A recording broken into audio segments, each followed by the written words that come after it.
So we're finally here. UFC 257 goes down this weekend, Sean, and it's a big one. First pay-per-view of the year, and of course it kicks off with Conor McGregor versus Dustin Poirier in the main event. It's a rematch from, what, 5 years ago or something, probably a little bit more. Six, I And think, maybe. yeah, and it's an excellent fight, and we're going to break that down. We're also going to break down the rest of the main card as well, and give our pick for what we're calling it. We're calling it a spotlight of the card, which is basically we're going to pick a fighter from the prelims that we think you should keep an eye on, because we're not going to break the prelims all the way down. But let's start right there at the main event. As I said, Sean, rematch from however many years ago. A lot of differences, a lot of changes from both fighters. But for you, narratively going into this fight, what is the most intriguing storyline? For me, this fight's all about like I just have so many questions around both fighters with this fight. I'm really struggling to come down on a winner because I think there's a lot of unanswered questions with Conor, as there tends to be of late when he's fighting. Mm, I think there's a lot of questions around Dustin and how he's approaching the fight. And I just think there's a lot going on in this fight that is really interesting to kind of make it difficult to come down on the pick. Like with Conor, there's always the same issues. You know, what's his cardio like at 55? yeah, Um, is he that type of fighter who can go 5 rounds at 55? yeah. How dedicated was he to his training? Because he came out after the Khabib fight and said he did have the injury, but he also said he wasn't necessarily the most dedicated. He was drinking a lot in camp.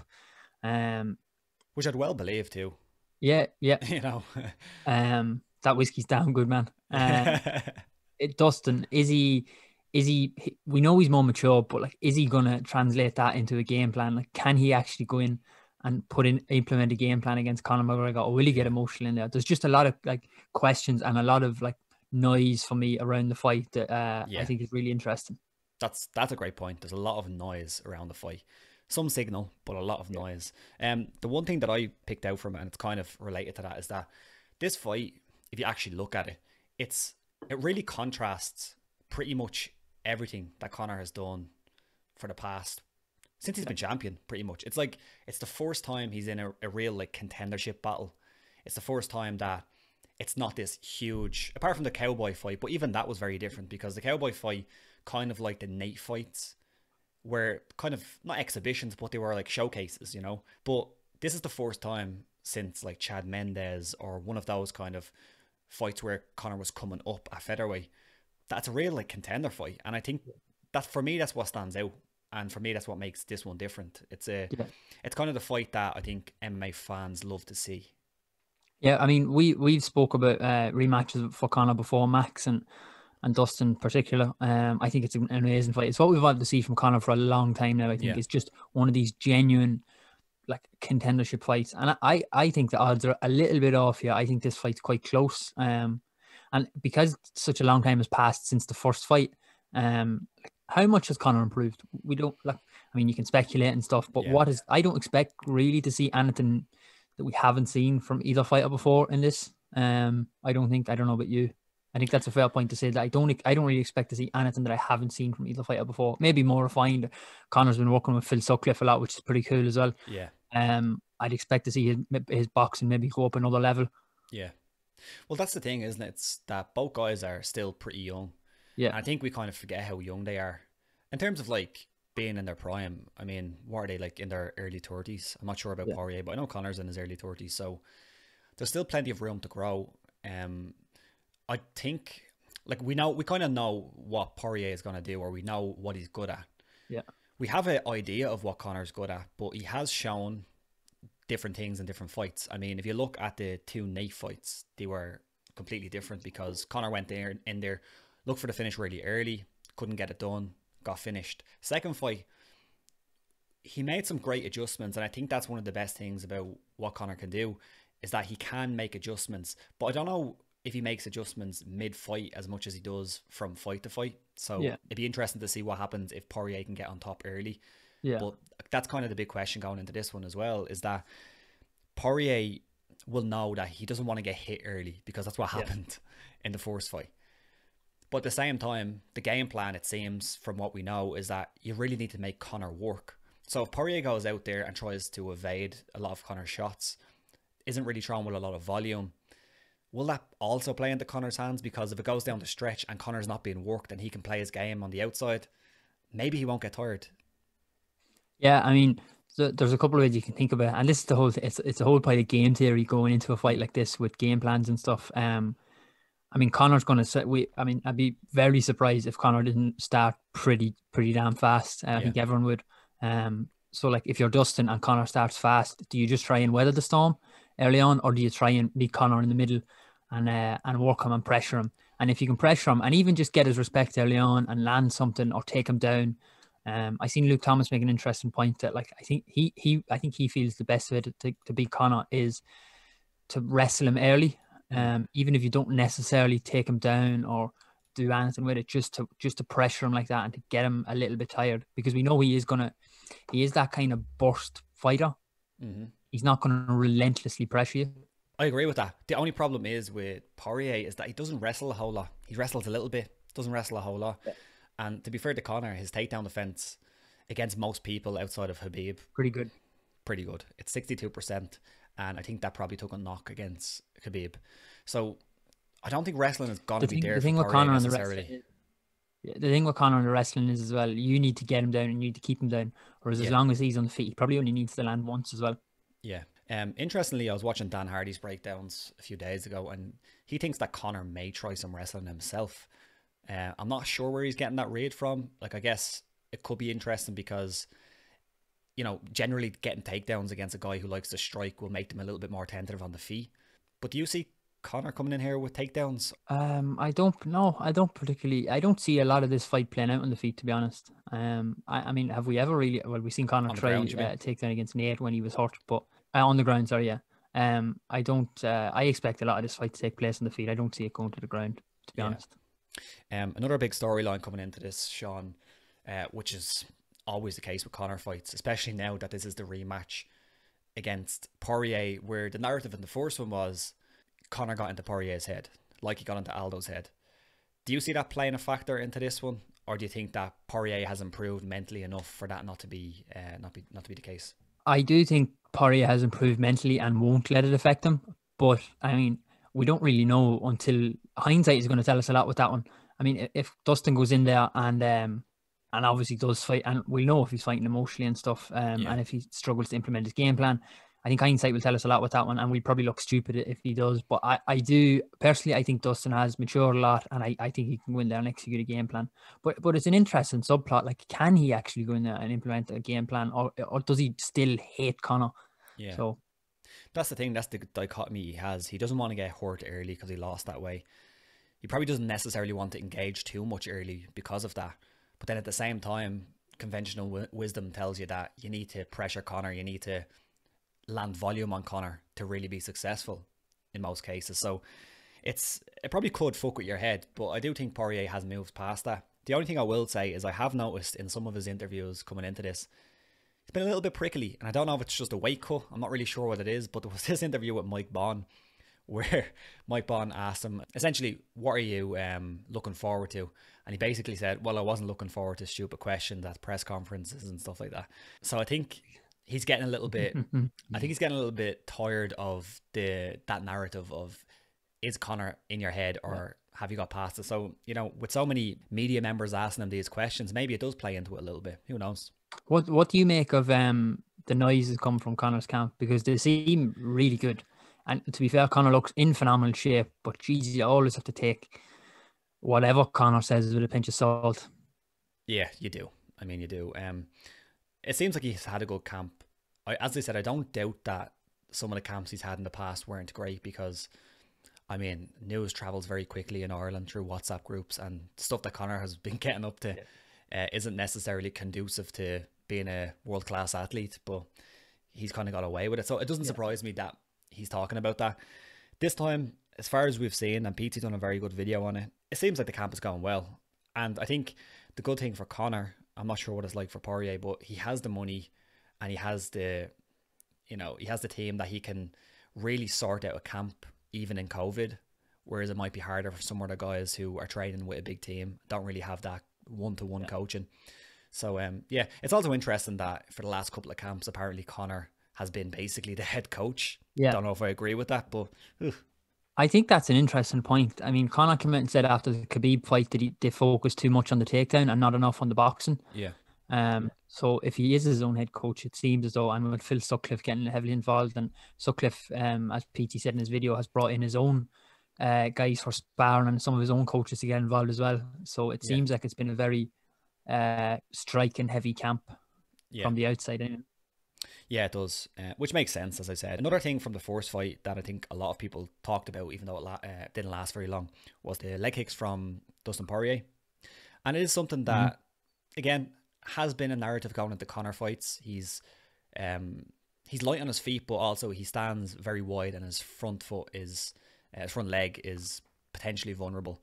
And Poirier did land some good shots. I think he actually dropped him with a leg kick, didn't he? Kind of stumbled him a little bit. Yeah. So that could be something coming into this fight. But again, you kind of looking back at that old fight, things have changed, but also not a whole lot happened apart from the finish. So you're kind of picking out little morsels of information that you know it's hard to really work with. So in terms of your pick, Sean, I know you've been struggling with this one a little bit, and you are looking at Poirier's price, which you think is fairly nice if you want to bet on it. So how are you going? Yeah, look, I think this totally aside to my pick to win the fight, I think Dustin at anything 9-4 upwards is a value bet for me. Yeah, I think the fight's a lot closer than Dustin being a 9-4 poke. Regards pick to win, I don't know. I'm struggling a lot, to be honest, to land on a pick to win, because I think the thing with picking against Conor is he can make you look silly very quickly. Yeah, that's true. Yeah. Yeah, I kind of feel the same. I think there's some value on Dustin, but I just don't see his, like, I see a route to victory, but I just don't see it being very likely. I think the more likely route to victory would be a finish for Conor if he does catch him, or, as I said, a decision where Poirier maybe isn't as active as he usually is, just because he's a little bit hesitant over McGregor's power. Now, if in the first round Dustin can land some good shots and he pulls pulls McGregor into a war, man, maybe some in-play betting is there. So I'm gonna go Conor McGregor. I'm gonna go finish. I'm not gonna pick around, but I'm gonna say like a TKO finish. But man, this is a good fight. Yeah, I think I'm gonna have to pick Conor as well by KO. Won't pick around, but for me, the value's in Dustin as well. But if you can get some enhanced price on Conor by KO, by all means, I think have a go with it. Yeah, we would be remiss to mention that there was some news about Conor this morning. I believe it was New York Times or New York Post, some New York newspaper, about a potential alleged something. You know what it is. We're not going to talk about it too much, but it is something to think about. Will that get into Conor's head? Is this something that he's going to be thinking about? But as you said before we got into this, I think this was filed like a month ago, so Conor would have known it already. It's just it was put out to the public today. In the co-main event, we have Michael Chandler making his UFC debut against Dan, the Hangman Hooker. And Sean, we were speaking offline before this, and I'm going to give your pick away, or maybe your pick away a little bit, and say that you were fancying Dan Hooker originally, but you're also thinking about those wars that he's had quite recently and kind of throughout his whole career. So is that the kind of big question you have going into this one? I guess the damage that Dan has taken over the last few fights. Yeah, I mean, his last two fights have been pretty damn hectic. They've been wars with Paul Felder and Dustin Poirier, who's in the main event. But I really like Hooker here. I mean, I think his camp have been pretty hard on him from what I've heard from Hooker and his camp and Eugene Bellman in interviews. It is interesting actually that Eugene Bellman won't be in the corner because of other commitments in New Zealand. Interesting if that will have an impact. But I like Hooker here. I think he's long, rangy. I mean, he's fought guys like Chandler before, maybe not on Chandler's level, but he's seen that style a lot. I think it's brilliant matchmaking. It's a really fun fight for the co-main event. I like Hooker here. I think he's very good value in the betting as well. But yeah, I totally give him my pick away. But yeah, I like Hooker here. Yeah, I do think the question though is the wars, because we know that Chandler in his past as well has had some pretty crazy fights, especially the ones with Eddie Alvarez. Yeah. He's also had a few more. He's also been finished as well before, which is a point. Dan Hooker's only been finished, I believe, once. Dan Hooker has been finished to the body though as well. To the body, yeah. So I think that's an interesting one. And also, speaking of wars, like, I mean, Michael Chandler is an excellent wrestler, and I think that should be the game plan for him, to come in and look to take Hooker down, because that's where he's going to be strongest. But he does like a scrap, as does Hooker. So if this does turn into a scrap, it could be very interesting, just considering how long and rangy, as you said, Hooker is. Yeah, and I mean, you're going to have to be wary of those knees as well if you're coming in for a takedown with Hooker. Yeah, exactly. Yeah, that's a great point too. I also wonder, as I said, about the reach. Chandler has a really big right hand. He likes to land that, and he's very, very fast. I just wonder if he's going to be able to get inside Hooker's reach. Yeah. I think he may be able to. He's very, very fast, especially for the weight class. He's very fast. It could be one of those where he's feinting a takedown and then kind of starts swinging that overhand right, maybe. Yeah. Something like that. How do you see this one playing out, though, Sean? Do you believe that it's going to be a stand-up war, or do you believe that Chandler will try to take him down? I mean, Hooker said in an interview, he's like, the way he beats me is to try the wrestling, and I don't know if he's trying to bait him there or what, but I think this is Hooker. I think if Hooker uses his advantages correctly, I think it's his fight to win. But yeah, I think you could be right. I think the problem as well for Chandler is Hooker is a little bit hard. Like, he's not a little bit. He's very hard to finish. He's very, very durable. Yeah. And Chandler doesn't really hit to the body, which is probably where you'll have the most success if you want to try to stop Hooker. But I'm going to go with Chandler. I think he has the momentum. I think he's going to make a good UFC debut. And I think he might hurt him early with some shot, like a big right hand, get inside the distance and hurt him, and then it might be a little bit of an uphill battle for Hooker. But I can completely see where you're coming from. It's a very difficult fight. It's a very difficult fight to pick. But I'm gonna go with Michael Chandler. What's the odds on that one? So the odds are 8-11 roughly on. If you shop around, you can get almost 10-11 on Dan Hooker, which I have nibbled on. But roughly around 8-11 in the sportsbook, and then 11-10 on Michael Chandler. Okay, fair enough. Up next is, let's be honest, it's your bathroom break of the card. It's Jessica Eye versus Joanne Calderwood. I like Calderwood. I've always been a big fan of her. She's a good striker. She gets hit quite a lot as well. Jessica Eye has never been the most exciting fighter in the world. Never been the greatest fighter in the world either. No. So I don't have a huge interest in this one, especially from a betting perspective, because like, which way do you go on it? This fight's getting none of my money, Rob. Yeah. But if I have to make a pick, which I'm going to do for the show, you know what I mean? Yeah. I'm going to go with Joanne Calderwood, just because I think takedown threats isn't really there for Jessica Eye, and that's kind of where Joanne usually loses her fights. Again, no submission threat either, really, from Jessica Eye. Also, in terms of volume, Calderwood lands a hell of a lot more strikes than Jessica Eye. Jessica Eye doesn't really land a whole lot. So I think this is just going to be volume. It's going to be a stand-up battle. Calderwood's just going to land a few more strikes than Jessica Eye and get a decision. That's how I see it. Yeah, I think if you want to bet, I think decision is probably the bet. Yeah, Calderwood. I'll take Calderwood as well. This will be the part of the night where I have as you know, Rob, I have my pay-per-view schedule on How You Last Tonight. And this will be the part of the night where I make my food. Very good, very good. Me too. Next fight is a cracker. Probably one of the better fights on the whole card. Outside of the co-main event and the main event, I think this is probably the best fight. It's Ottman Azaitar against Frevola. Frevola, Contender Series guy. Very tough guy. And Ottman Azaitar is a absolute wild man. Sean, how much do you like this fight? I really like this fight. I mean, Frevola's an OG Contender Series guy from back in 2017. He's 8-1-1. He's another guy who had a lot of cancelled fights in 2019 or in 2020. Hasn't fought since October 2019. But his last two wins are very good. He had a win over Violent Bob Ross and Jalen Turner. So two very good wins. I think he's very good as well. Yeah. But Ottman Azaitar, did I get that right? Yeah. He's very exciting. He's 13-0. And looks like a bit of a lunatic. Oh, he's a wild man. Yeah. Speaking of those losses, though, the wins by Frevola. Interestingly, both underdog wins for Frevola as well. He's basically an underdog in most of his fights, which I assume he is in this one. Although I haven't checked the odds, but I'd bet that he's an underdog. Yeah. So he does have a tendency to come up as an underdog and get the win. But as I said, Azaitar is an absolute wild man. As you said, 13 wins, only one decision. The rest were finishes. A lot of them TKOs or KOs. And listen to this stat, Sean. I was looking this up. Now, there's a lot less data on this guy in the UFC than the other guy I'm going to mention. So let me preface it with that. But still, Okay. it kind of shows you like what kind of fighter this guy is, right? Azaitar has an average significant strike land rate of 7.61, which if you ever look at the average stats, that's absolutely insane.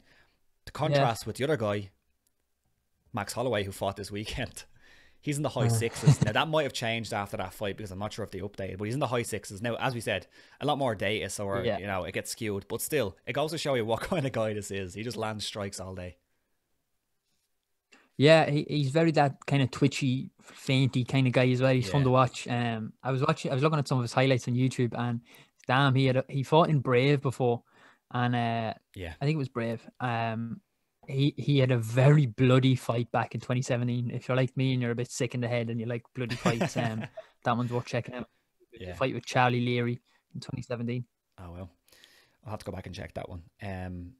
So yeah, I'm gonna go with Azaitar.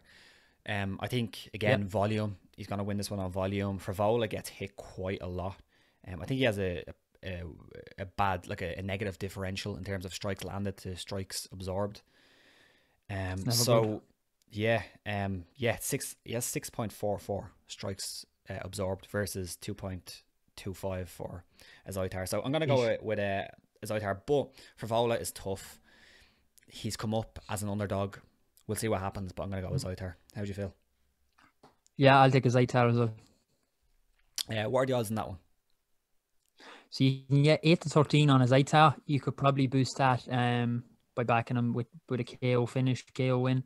They don't have that market up yet because there's a card going on today. So those odds will be up after that card is finished. Yeah. And then you can get Matt Frevola at 5-4. Very good. In the main card opener, we have Marina Rodriquez against Amanda Ribas, two Brazilians, two good fighters, and one specifically in Ribas who the UFC are very, very high on. Now, looking at the odds, I assume Ribas will be a big favourite, but I think part of that will be because she's quite hyped at the minute. But Rodriquez isn't a bad fighter. I mean, she's 12-1 and 2. And she's beat some good girls in the UFC. So what's your thoughts on this fight? Yeah, I mean, Ribas is the hype train, isn't she? She's that BJJ black belt. She beat Paige in her last fight as well. Yeah. I mean, Rodriguez isn't bad. By women, like as women fighters go in the UFC, I mean, there's worse fighters than Marina Rodriguez. Absolutely. A bit inactive as well. Last fought in December 2019 as well. But like, there's a lot of people in that boat as well, just with COVID last year, getting cancelled fights and stuff. Lost a split decision on her last fight to Carla Esparza, so she'd be looking for a win as well. I think it's a good test for Ribas. I like the matchmaking here. Me too. I think it's a good test because, as you said, Carla Esparza, that's her only loss in the UFC, her only loss altogether. And also she fought Tecia Torres, who she beat, and Tecia Torres has been looking really good lately, really, really good lately. And also Jessica Aguilar, and if you know anything about women's MMA, Jessica Aguilar is a bit of an OG. Didn't quite do it in the UFC, but I mean, that's a good win. So good test for Ribas. But I think the problem again with this fight for Rodriguez is Ribas is very hard to land on. She's very good defensively, and also that black belt is worth its weight in gold. She's a killer on the ground, an absolute killer on the ground. She has decent takedowns too, so I think this is going to be a case where Ribas is going to avoid most of the strikes from Rodriguez, eventually get to the floor, and probably get a submission, if not a dominant enough decision. That's how I'm going on this one, Sean. How are you? Yeah, I like this to maybe go to a dominant decision here as well. But I mean, the odds, like you said, a heavy enough favourite. She's Amanda Ribas is 2-9. Yeah, and Marina Rodriguez is 5-2. So she's if you're going to bet on Ribas, accumulator job. I wouldn't be betting on her straight up. Probably a little bit wide just because she's such a hype train, but what can you do? That's the main card, Sean. So what we're going to do now is we'll talk about our spotlight of the card, and I'll let you go first, Sean. Who was your spotlight of the card? So my spotlight of this card is Movsar Evloev. I hope I've pronounced that right. So he's fighting the second card on the prelims. He's fighting Nick Lentz. He's taken it on short notice. I believe Mike Grundy was supposed to fight Nick Lentz on this card. Grundy had to pull out. And ironically, Evloev beat Grundy in his last fight. So Evloev's a bit of a beast, Rob. We were talking off air, and he's a bit of an animal. He's had 3 unanimous decision wins in his UFC career, but he came in with a lot of hype. He was the bantamweight champ in M1 Challenge, if anyone knows them. He's from Russia. 3 very impressive decision wins. He is kind of wild striking, to be honest. He's a wrestler, but his striking is a little bit wild and fun to watch. He can punch. I was watching some interviews with him, and obviously he doesn't speak a lot of English, if any. But he described going into the Mike Grundy fight as it was victory or death, which is a bit intense. And similar to Israel Adesanya when he was fighting Kelvin Gastelum, he said he was prepared to die in the cage, which again, a little bit intense. So I'm looking forward to seeing him. Yeah. Great Nick Lent's a good name to have on your record if you can get a win there. It is too, and I think if you look at prospect lists for the year, I think he constantly comes up as one of the top prospects. Yeah. As is the guy I'm picking for my spotlight of the card, it's Arman Tsarukyan. He fights Nasrat Haqparast, who could also be another spotlight because Haqparast, very good fighter. I think only 1 loss in the UFC. Has been very impressive. But Tsarukyan, he stood out to me from his UFC debut. Of course, he made it against Islam Makhachev, close friend and training partner to Khabib, and also a guy who had a lot of momentum then. I think it slowed down a little bit, but he's still a guy who a lot of people feel will be a problem at 155 pounds. Arman is only 24 years old. He's very experienced. He has 15 wins, 2 losses. As I said, that 1 loss in the UFC was to Makhachev. Born in Georgia, of Armenian descent. So I think he might represent... He also represents Russia because he moved to Russia when I think he was 10 and started training wrestling. So he has a bit of Russian wrestling, which kind of comes through in his style too. You can see it in his fights. He kind of has a similar style to the likes of your Makhachevs and stuff like that. And I think that's why he gave him a problem. And also, he was brought in by Poirier into the ATT camp when Poirier was training for Khabib to try replicate Khabib. So you kind of see the similarities there. Interesting. Lightweight fighter, obviously. A little bit short for the division. He's 5'7", but he has like a 73-inch reach, which is kind of strange. So he's like probably above average in reach for lightweight, but probably a good bit below in terms of height. So that's kind of interesting. Normally fights out of Tiger Muay Thai. Of course, Rafael Fiziev is a striking coach there who's doing absolutely wonderful things now in the UFC. And the Shevchenko sisters, Petr Yan, we'll go with that. Peter. Yeah. But like Petr Yan, who has moved over to ATT, I think specifically just because of the pandemic, he's going over to train in the States. Tsarukyan has been training a lot with ATT, which he did for the Poirier and Khabib fight to help him out. So there was probably that link there. But really interesting guy. Very interested in this fight. As I said, Nasrat Haqparast could also be one of my spotlights too, because I'm a big fan of him. But I think Tsarukyan with his wrestling and with his much improved striking, of course, training with Fiziev, very, very good. But that's a fight I'm definitely looking at. Excellent card. Of course, that main event is the one that people are going to care about. So yeah, we'll just leave it there because there's a card on very, very soon and I'm going to go watch it. So Sean, thanks for joining us as always. Subscribe to the channel, like the video,